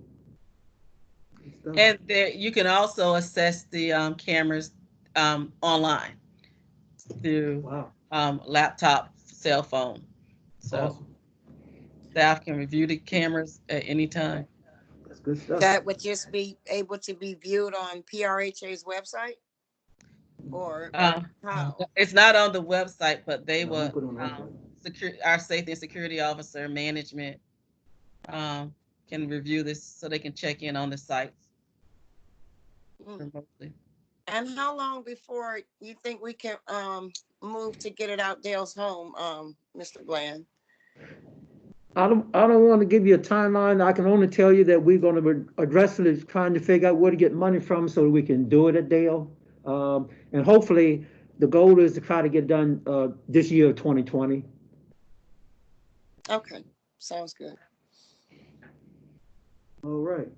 Excuse me, I have a question. Well, really a recommendation, Mr. Bland, for Dale Homes. If you would look into what the possibilities are, not being cost prohibitive, to actually install the ring security on each unit at Dale Homes. I would be interested to know what that cost would be. It's an effective way of doing surveillance monitoring, and I don't know what the procurement guidelines would be, but I would like to make that suggestion that staff investigate that. Thank you.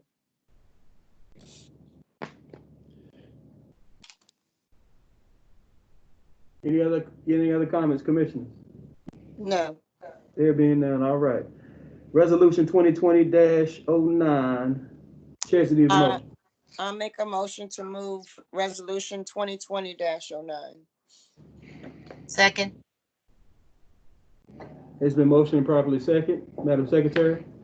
All right, Commissioner Barham, Yes. Commissioner Jiggets, Yes. Commissioner Roberts, Yes. Commissioner Wicks, Yes. and Chair Smith. Yes, Thank you. no problem. Thank you. Commissioners, before you before you, what you have before you now is Resolution 2020-10, resolution authorizing the execution of a contract for commercial real estate brokerage services with the Virus Real Estate Incorporated. Ms. Dolores Adams.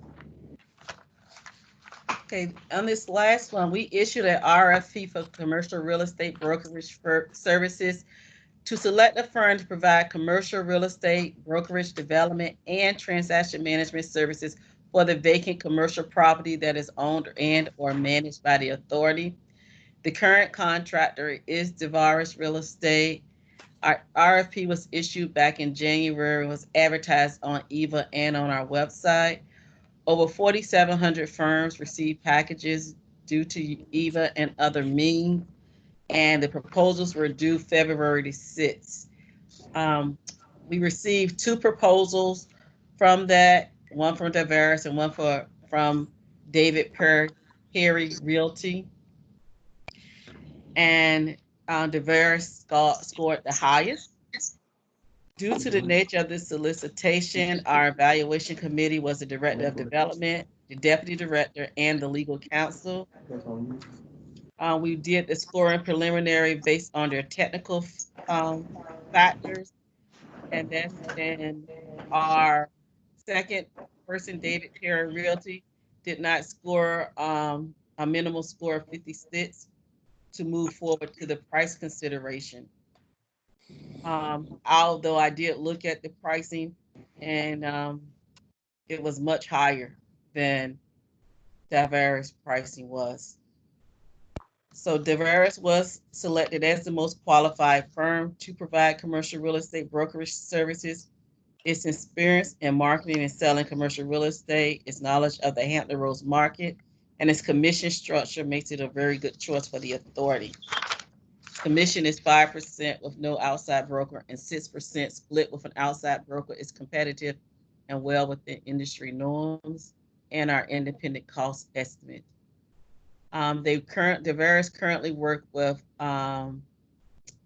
commercial real estate owned by other public bodies, such as the Commonwealth of Virginia and the City of Portsmouth and the Fort Monroe Authority. They also have numerous commercial clients. So based on the selection criteria and the recommendations from the evaluation committee and references, it is recommended that the authority enter into a contract with Devaris Real Estate Inc. for the provision of commercial real estate brokerage services. Okay, point of information. Go ahead, Commissioner Jig. Did you say David Perry Real Estate? David Perry Realty. Realtor. Where are they located? Somewhere in Portsmouth, Virginia. They're here. They are located They're in local. Virginia? Yes. Yes, ma'am. Okay. You said somewhere. Are you unsure or what? I know they're in Portsmouth, Virginia. I don't have their address in front of me here. And what was their scoring again? 50. And what was Devaris Real Estate scoring? 80. 80.5. Okay. Well, with the answer to that question, I make the motion to accept the resolution 2020-10, executing a contract with Devaris Real Estate Brokerage Services. Just need a second. I second. Madam Secretary, it's been motioned and properly second. Okay, Commissioner Barham, Yes. Commissioner Jiggets, Yes. Commissioner Roberts, Yes. Commissioner Wicks, Yes. and Chair Smith. Yes. Thank you. Before we go on, Mr. Bland, I'll be remiss if I didn't mention this, and I think you shared it with all of us. Mr. Dolores Adams. Yes. You're the best in the land. I seen you in this magazine here, American City and County, the Co-op Solution. You're doing an amazing job here, and I just want to congratulate you. And Careful Planning helps Virginia Housing Agency keep purchases on track, and I just want to commend you. If you all haven't read it, I'm pretty sure you did. Mr. Bland sent it out to us, but it's an incredible article, and you do a great job, and you keep up the great work. Thank you. Thank you. All you do. Oh, Yes, kudos. ma'am. Also, let me you. add something. Mr. Bland? Also, let me add something too. Delos is also working with the Charlottesville Housing Authority. You want to tell them what you're doing there, Delos? The Charlottesville Housing Authority currently does not have anyone doing procurement for that agency. So they reached out to see if Mr. Bland would allow me to assist them during this time. HUD had recommended that they contact us. So I am currently providing procurement services for the Charlottesville Housing Authority through an intergovernmental agreement between the Housing Authority and Charlottesville. All right. That's what I'm talking about. That's beautiful. Awesome, great work. Give us now. Thank you for all that you do, every last one of you. Mr. Bland? Okay, Commission, before you is Resolution 2020-11. I sent you out the material earlier. It was a HUD PIH notice 2020-05, and that notice had a list of waivers that HUD had granted during this pandemic situation. So this is just a board resolution authorizing the Housing Authority in reference to the waivers. And the good thing about it, we also put in here and any future waivers that HUD may grant in reference to the pandemic, because there's a possibility we don't know what this rest of the year is going to look like. And you have a list of all the waivers as attachment Exhibit A that HUD have granted at this point. So it's just a very basic one. You had the material in reference to it. I sent you the PIH notice that you have. Any questions? There being none. Just a quick. Yes, sir. Go ahead. On the Exhibit A, it notes Resolution 2020-16, and it's actually titled Resolution 2020-11. Correct. Thank you. Make that correction. Yeah, we'll make that correction. Let's make the motion with correction. Thank you, Commissioner Barr. If anything else, Commissioners? Not. I do need Commissioner Barnes to repeat what he said. I didn't hear all of it. Please. Yeah. Mentioned that on the exhibit, the header on the exhibit says Resolution 2020-16, but the actual resolution is 2020-11. Correct. All right. Thank you. With that, I'll make a motion to approve Resolution 2020-11. I second. Can you say that, Commissioner Barham, with correction? Can you say that again? Yes, resolution to approve. Excuse me, motion to approve Resolution 2020-11 with amendment to the attachment that the Resolution 2020-16 at the header is actually Resolution 2020-11. Thank you, sir. Second. I second. It's been motioned and properly second, Madam Secretary. Okay, Commissioner Barham, Yes. Commissioner Diggett, Yes. Commissioner Roberts, Yes. Commissioner Wicks, Yes. and Chair Smith. Yes. Thank you. Okay. Next item, see, we have a dash up here, financials for the fourth quarter. Would that be Shannon? Yes, hello. Hello, commissioners. Hello, everyone. Hope everyone Hello. is well. So before you is, that would have been presented at the February meeting, is the fourth quarter for properties and actually the quarter for agency. And as most of you are aware, we had asked HUD to change our fiscal year end, and so you received a letter for that. Now means that we tie into a calendar year, thank God. The financials and Can't hear you. oh, We're having problems hearing you, Shannon. okay. Can you hear me now? Yeah. Hear you now. Oh, Shannon, is your door shut, Shannon? Yep. Okay, Mr. Bland, did you shut the door in the commissioner's room? Can you hear me now? Yeah, it's Sound conflicting. like feedback from, yeah. Hold on. Somebody left my door a little open. Okay.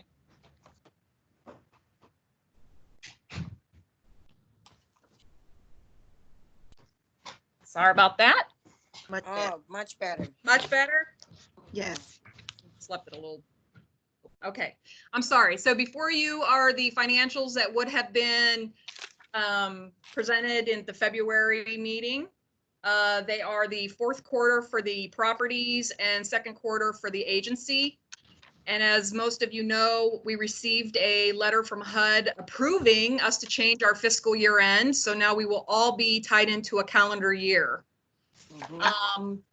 So these financials are pretty much just informational only because, well, most of the numbers have changed because we are in the middle of our audits right now. There are only 3 out of the 14 that are somewhat finalized for the 2019 year. And the new auditors are still, trudging along with all this COVID stuff. It's really made things a little more tedious. Plus, they've had to rebuild pretty much everything from scratch as the prior auditors, tried to give them some things, but we've really had to dig up a lot of documents, so it's taking a lot longer. So they're pretty self-explanatory, if you have any questions, you can let me know. And I'd be willing to answer anything for you.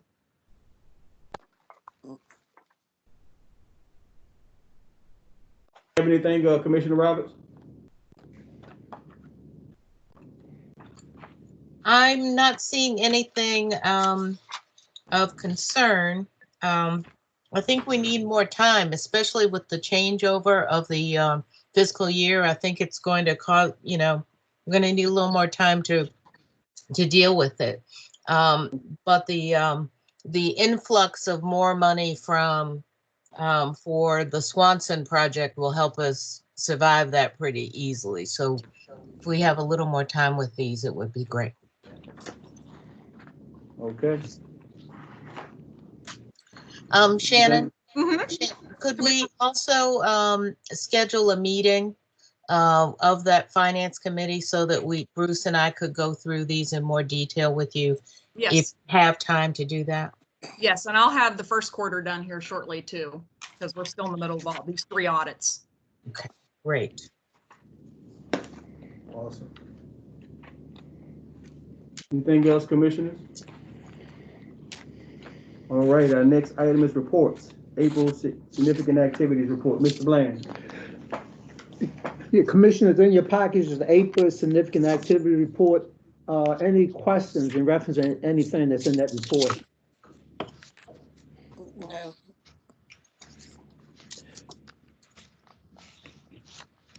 If so, if you don't have it at this moment, you still, if you read through it and you have a question after the board meeting, just get back to me so I can respond to you. I really would appreciate it. Okay. Bland, you still got the floor. Second direct comments. Also, Commissioner, since we didn't have a meeting in February, March, and April, we have accomplished a lot, and I have sent you a lot of stuff in the mail and some email stuff. Any question for anything you have received? If you still come with anything that you have any question on, once again, if you get back to me, I appreciate it. Or if you have any questions at this time, I will try to respond to them. No. And the other,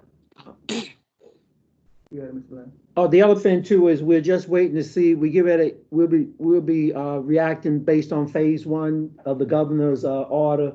And we will continue to follow social distance.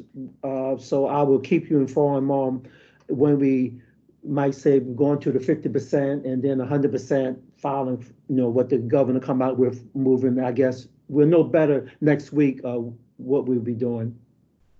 But we are continuing to service the residents. They're teleworking, residents able to call in and get everything done. Maintenance is responding to the maintenance needs of the residents at this particular time. So we're still providing the service we need to provide to our residents, and we will continue to do that during this pandemic that's going on. Thank you, Mr. Bland. Commissioners, any comment? Yeah. Okay. There being none. All I got to say as a chairman, just, y'all continue to stay safe and staff continue to do the great work you do. Everybody involved here, you are important and you do count and you do matter. I do have one question for Mr. Bland, if you don't mind. Yes, sir. Go ahead. Yep. With the installation of these surveillance equipment, have we received any feedback from residents or seen any sort of change in the activity around those two properties? Well, they just completed today, really. So we probably begin to see feedback starting next week. Cause we're gonna be putting up the signs that say surveillance. We're gonna be posting signs saying that it's surveillance is going on. And the other thing too is we also gonna be putting up signs with the curfew on, the city curfew for minors from 18 under. We're gonna be putting those signs up in all of our community, and the police feel once we put those signs up, they can then enforce the curfew for minors. But I think once we get the signs put up for the surveillance cameras, everybody's aware of that, then hopefully that will diminish some of the negative activity that's going on in Swanson. It's not a lot going on in the Seaboard, but that's the reason why we're gonna work hard to also put cameras up in Dale Home. I would say the next 30 days, give you a better answer to comments from my residents in reference to the cameras. Thank you. Yeah, we'll look forward to hearing a report next month. Thanks. Mr. Bland, Yes. Commissioner Rodriguez again, on that recommendation, if you would look into the Ring, it's a doorbell, and it is a surveillance doorbell. And I think once you look into it, you might find that it would be the natural fit for Dale Homes, since they're not able to come under the contract for the surveillance equipment.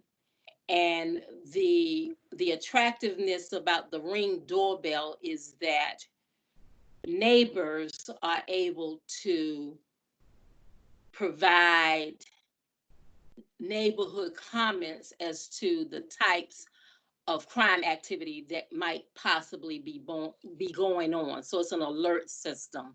I don't know if any of you are familiar with the Ring doorbell, but I see someone shaking their head, but it is certainly worth you looking into. So I did want to, since it was brought back up, make that comment. And I guess I missed where commissioners were making the comment. So Chairman Smith, if you would just bear with me for 1 second.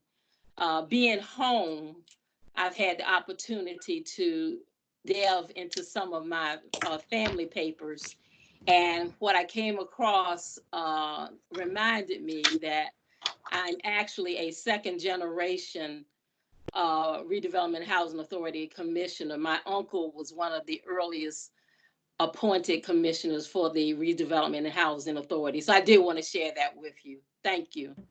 Okay. Cool. Anything else? I'd like to ask Shannon to announce about the FEMA development earlier this month. Yes. So May 5th, we received another check for $911,434. Beautiful. Which means altogether we have collected over $3.1 million, which now leaves us only $135,800 and some dollars short. So Miss Winston has worked really hard with the FEMA people, staying on them to keep the paperwork flowing. And we were only expecting 400, and we ended up getting 911. Wow. So yep. Thank you, Commissioner Roberts. Thank you. Commissioner Jiggins does have a question on that. Yes. If memory serves me correctly, our insurance, is it Allstate? Mm-hmm. Did they make good on their part? So the insurance company, they don't feel like they owe us any more money regarding that policy. So that's pretty much. Are you talking about Allstate? Yeah. Correct. Yeah, their payments were a little over $1 million, like $1,051,000. And FEMA ended up footing the bill for a little over 2,071,000. So I don't know if we'll get the other 135, but yeah. Okay. It could be deductible, you know, I'll have to pull through the paperwork, but Yeah, at some point, we might want to look at what they, you know, whether we want to stick with that insurance company. sure. Yep. Gotcha. I mean, that was a nice payout, but it, you know. Yes. Well, for many years, as you know, this has been going on since 2000. Well, we actually looked at it when the policy expired, and the cost was so much more because we had just filed the claim. Right. So that's why we weren't able to switch companies, because of the Okay. recent claim that we filed. Yeah. So is it that Allstate still has some liability that they are not being held accountable for? I just need a little bit more clarification on that. Ms. Winston. I think it's more that we didn't have the replacement value. So what is cost to build back today is certainly different from what the policy was in place for. So they don't replace the entire, you know, repairs or make the repairs at today's value. And I think that was missing. So. Okay. Thank you for the clarification. Is that something that we can, going forward with Allstate, that we could make sure that it is replacement value? And we have to look at the cost, because normally it's a lot more expensive to do replacement value, but we can look into that. Okay. All right. It's Thank you. Yeah, we've talked about it before. I think whether, you know, knowing what we know today, would we rebuild in that same spot anyway? So there are a lot of things to think about with regard to that particular project or development. Right. Mm-hmm. And obviously that was before most of the commissioners who are on the board now came on. Definitely. Yes. All right. Now we're at that portion of public speakers. PRHA allows up to 5 minutes to speak. Do we have any public speakers on the line?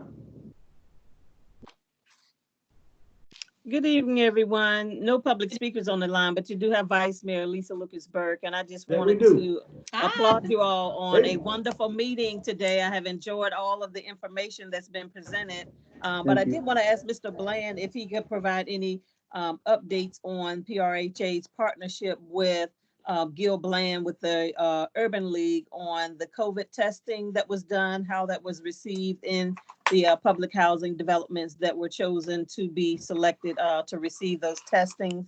And the city of Portsmouth is partnering with our health department. They will be doing additional testing on this coming Friday and Saturday for additional persons, because the Urban League only was allowed to be able to provide tests for 200 persons. Actually, it went very well. We was able to do some testing at Dale Homes and at Swanson and at Phoebus, our senior location. They was able to test well over 120 some residents. No, from everyone that tested wasn't any positive case. Everybody came back negative, which was good. I had reached out to Centralia hospital, who really was the lead on doing the testing. So hopefully in the future, they may be able to come back and do additional testing for us at Dale as well as at other communities.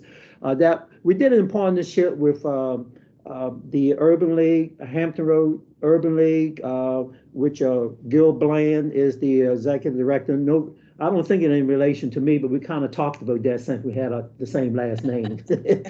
Along with the health department, Portsmouth Health Department, I know that Senator Lucas was involved, Pastor Burt was involved, and Reverend Turner was involved. So it was a joint effort, and the city was involved. It was a joint effort. It went very well. And I think if we're able to continue that, it would be great. And the reason why the testing took place was because the Urban League felt that the minority population was not represented very well initially in the testing process. So they felt if they brought the testing directly to the community, they would get better results, and they did. And actually, the residents were very pleased with by the testing coming to the community, and the residents also would love to see more testing come to the community. And I think hopefully in the future we may be able to get some more testing done in the community. Great, thank you. Here. All right, we don't have any public speakers. Now we have resolution 2020-12. Resolution 2020-12, resolution of intent to meet in closed meeting. Whereas the Virginia Freedom of Information Act provides that the Board of Commissioners can meet in a closed meeting for the discussion or consideration of disposition of publicly held real property, where the discussion in an open meeting would adversely affect the bargaining position or negotiation strategy of the public body as set forth in section 2.2-3711A3 of the Code of Virginia as amended. The matters for discussion are the acquisition of real property located at Greenwood Drive and Town Point Road. And therefore be it resolved that in compliance with the Virginia Freedom of Information Act and the above referenced section of the Virginia Code, the Board of Commissioners shall reconvene in a closed meeting on May 21st, 2020 for the discussion of acquisition of real property pursuant to Virginia Code section 2.2-3711A3. Chairs need a motion So moved. and a second. Second. Has been moved and properly second, Madam Secretary.